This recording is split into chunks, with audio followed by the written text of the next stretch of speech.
Allez, bonjour à toutes et à tous, j'espère que vous allez bien. J'espère que le son marche avec le nouveau casque, hein. Vous avez vu, c'était déjà le cas hier. Salut à Fred qui est là, Seb, Pepo Piola, Ikikto, Batshuayi, Hakim, euh, Fennec Fossin est là aussi. J'espère que vous avez la forme. Je fais un petit live mercato rapido. Il y a des petites infos qui sont sorties, donc on va faire un petit peu le tour sur les trois dossiers Stassin, Ablin et Baker. Salut à Anto. Oui, ça va, ça va. Écoute, il fait bien beau. Je suis en train de batailler. Je fais un petit live entre deux livraisons d'enfants, entre les activités du mercredi et les anniversaires. Ça va, Steve, merci. Ouais, tout va bien. On va attaquer tout de suite. On va commencer. Parce qu'il y a des infos, ça bouge, hein. Medina, c'est tout proche, effectivement. Fred Guada. On va pas parler de ce dossier-là aujourd'hui, j'en ai pas, déjà parlé hier. A priori, c'est très chaud. Et surtout, le montant évoqué de 15 millions d'euros. Donc, ça, c'est quand même plutôt intéressant. À voir si c'est réel et si ça se concrétise. On va commencer par la première rumeur du jour.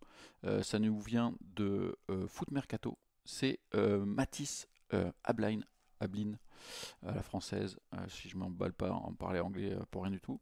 Matisse Ablin, Matisse Ablin qui serait donc dans le viseur de l'OM. Alors, le terme exact employé par Foot Mercato, c'est l'OM a pris des renseignements. Il y a du monde sur le dossier.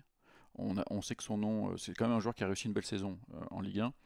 On sait que son nom était évoqué à Strasbourg, à Paris, mais Paris FC bien sûr. À Lens aussi, mais aussi au LOSC. Le LOSC qui est sur beaucoup de dossiers, hein, comme des dossiers communs avec l'OM. Ablin, c'est 22 ans, joueur qui est né à Angers. Il s'est vraiment révélé à Nantes parce que c'est un joueur qui a été formé à Rennes, comme beaucoup de joueurs qui sont formés à Rennes. Il a fait un passage au Havre, il a fait un passage à Auxerre, etc. Il a rejoint le FC Nantes pour 10 millions d'euros l'été dernier. Et on peut dire que c'est quand même une réussite. C'est un attaquant, 1m82. Il a un contrat jusqu'en 2028 avec le FC Nantes. Et sa cote, c'est une quinzaine de millions d'euros. À voir vraiment ce que demandera Nantes. Foot Mercato parle de ce montant-là. Petit point stat, il a joué 34 matchs la saison dernière. Il a marqué 9 buts et fait 2 passes D. Et il a aussi marqué 2 buts en Coupe de France. Donc ça lui fait 11 buts et 2 passes D sur un total de 36 matchs. C'est pas mal pour un jeune attaquant de 22 ans. Et c'est surtout son activité, ses déplacements qui peuvent être intéressants pour l'OM. Maintenant, la question c'est est-ce que Ablin, c'est un profil qui peut intéresser l'OM et pour en faire quoi? Euh, Moi, je trouve que c'est un profil intéressant, pas comme titulaire, en tout cas au début. Peut-être que c'est un joueur qui peut aussi énormément progresser, mais non, les stats sont pas dingues. Ikikto. Après, c'est un jeune joueur qui un peu réalise sa vraie première saison avec du temps de jeu. Je le vois plutôt comme un remplaçant. Mais peut-être un remplaçant à la place d'un Mumbagna par exemple. Est-ce que si tu sors Mumbagna, Mopé, tu peux prendre Ablin? Euh, Par contre, je trouve que c'est peut-être un peu insuffisant dans l'optique de Ligue des Champions. Si c'est pour faire le troisième attaquant dans la rotation avec Gouiri qui peut aussi être déplacé à un autre poste, plus un autre attaquant un peu plus costaud, moi je suis plutôt d'accord. Donc dites-moi en commentaire, n'hésitez pas, si Ablin c'est un grand oui ou c'est un grand non. Moi, comme remplaçant, deux remplaçants presque, en gros, j'exagère quand je dis ça, mais c'est-à-dire que en soutien de Gouiri, si un autre attaquant arrive, je trouve le profil intéressant. C'est un jeune joueur. Par contre, s'ils le prennent pour être le remplaçant de Gouiri et qu'ils voient Gouiri vraiment le titulaire indiscutable en Ligue des Champions la saison prochaine, écoute, pourquoi pas, hein. C'est un choix qui peut paraître étonnant. J'estime qu'ils vont peut-être aller chercher un autre attaquant, mais on verra. Ça coûte très cher les attaquants. Voilà. Maintenant, c'est un profil qui est plutôt pas mal comme remplaçant. C'est un jeune joueur qui a progressé, euh, qui a fait de plus jolies choses cette saison. Donc à suivre. Voilà, ça c'était le premier dossier. Ablin, jeune joueur du FC Nantes. Deuxième info, ça c'est l'équipe qui nous sort ça. C'est encore un attaquant. comme quoi on cherche un attaquant de complément, j'ai l'impression. C'est Stassin. Euh, Lucas Stassin, si je ne dis pas de bêtises. Euh, Lucas Stassin qui est arrivé à Saint-Étienne l'été dernier. Saint-Étienne a quand même mis 10 millions d'euros, ce qui était beaucoup, sachant qu'ils avaient quand même pas beaucoup dépensé lors du mercato. C'était un peu le joueur sur qui ils avaient misé. Joueur belge, formé à Anderlecht, qui était à Westerlo. Et franchement, c'est une belle surprise. C'est un international belge U21. Ça a été une belle surprise. Il a un contrat jusqu'en 2028. Il y a pareil, une longue liste de clubs sur lui. Lille, Rennes, Leipzig, Sporting, West Ham, Wolverhampton. Il y a du monde dessus. Saint-Etienne a clairement fait savoir qu'ils n'étaient pas forcément vendeurs et qu'ils n'avaient pas besoin de vendre. Alors c'est aussi de la communication pour faire monter les enchères. L'équipe parle d'un montant de 20 millions d'euros. Il est encore plus jeune qu'Ablin, il a 20 ans. 20 ans, attaquant de pointe, on l'a vu face à Lyon notamment, je pense que les supporters marseillais se souviennent de ce match. Joueur franchement intéressant, pareil, grosse activité.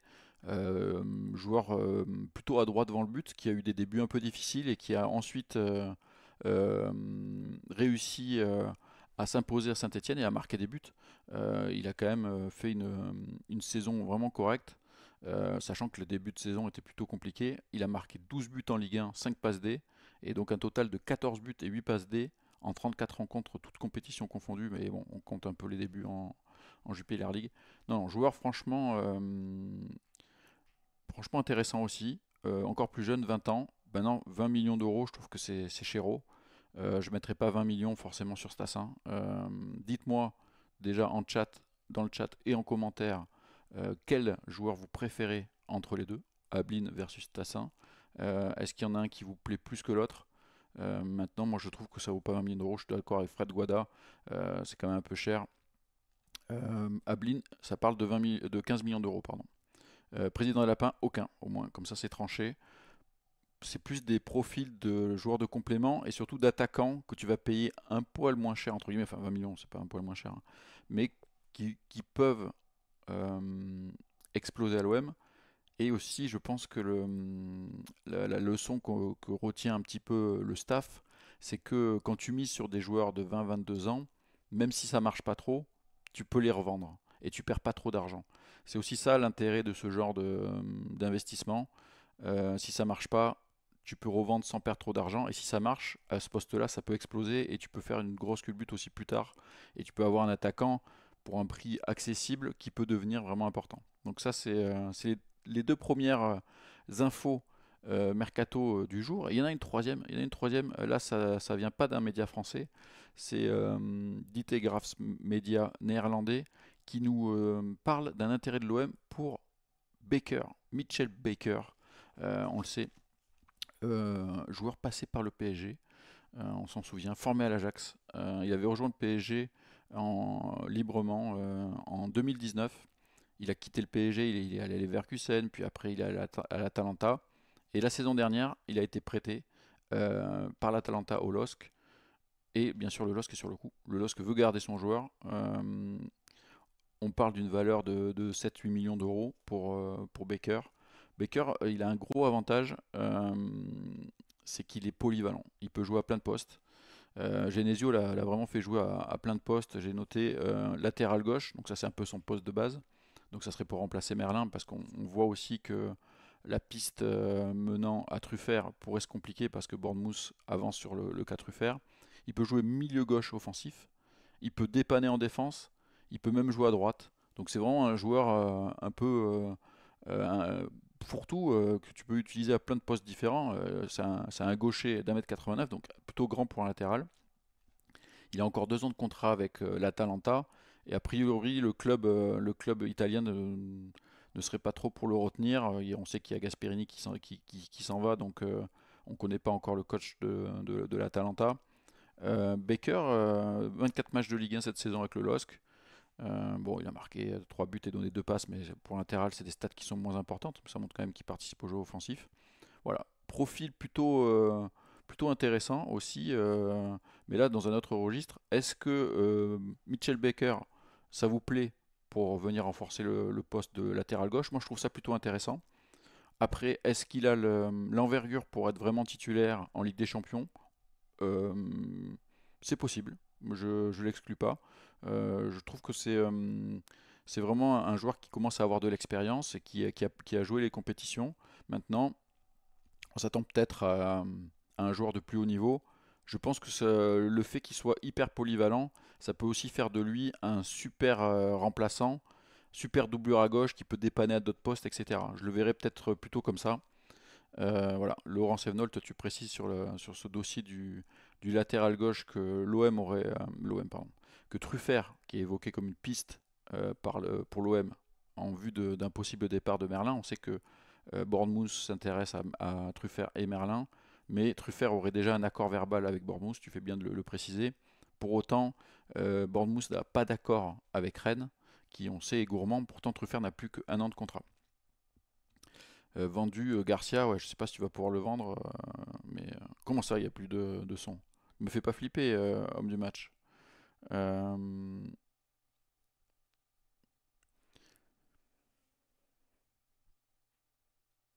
non, mais FC Marseille, pour ton information, c'est notre média Mirror. Donc, le son est bon, merci Anto. Homme au bob, franchement, pas sympa de me faire flipper avec ces histoires de son. Je me suis pris des réflexions depuis 2 ans sur le fait que j'avais des plantages son. Là, j'ai l'impression que ça marche. Me fais pas flipper pour rien, s'il te plaît. Voilà, donc c'était c'est un peu les trois infos fortes de la journée. On peut rajouter l'officialisation du départ de Luis Enrique qui devrait intervenir peut-être dans la soirée. Il a passé la visite médicale, tout va bien, donc il ne devrait pas y avoir de mauvaises surprises là-dessus. Merci le président des Lapins. Voilà, on a fait un petit peu le tour. De toute façon, on se retrouvera demain pour une émission. On fera un petit peu le tour des rumeurs et des nouvelles infos peut-être. Il devrait y avoir l'officialisation de Luis Enrique à l'Inter. On sait que c'est chaud avec Medina. Est-ce que ça peut se faire? Et si oui, à quel montant? Est-ce que c'est vraiment 15 millions d'euros? On voit qu'il y a des nouvelles pistes un peu made in Ligue 1, même si Mitchell Baker appartient à l'Atalanta, il joue quand même au LOSC cette saison. Stassin, Ablin, c'est des profils, c'est des joueurs Ligue 1 à voir. Merci à Kit d'arriver au Manche-Part. Ce n'est que partie remise. Voilà. Merci d'avoir participé à ce petit live rapide. Je vous l'ai dit, pendant cet été, dès qu'il y aura un peu des infos intéressantes, de quoi présenter quelques joueurs, on le fera. C'était le cas aujourd'hui, c'était rapide, mais c'était efficace, j'espère pour vous. On se retrouve dès demain pour une émission un peu plus classique et surtout un peu plus longue. Allez, bonne journée, ciao ciao.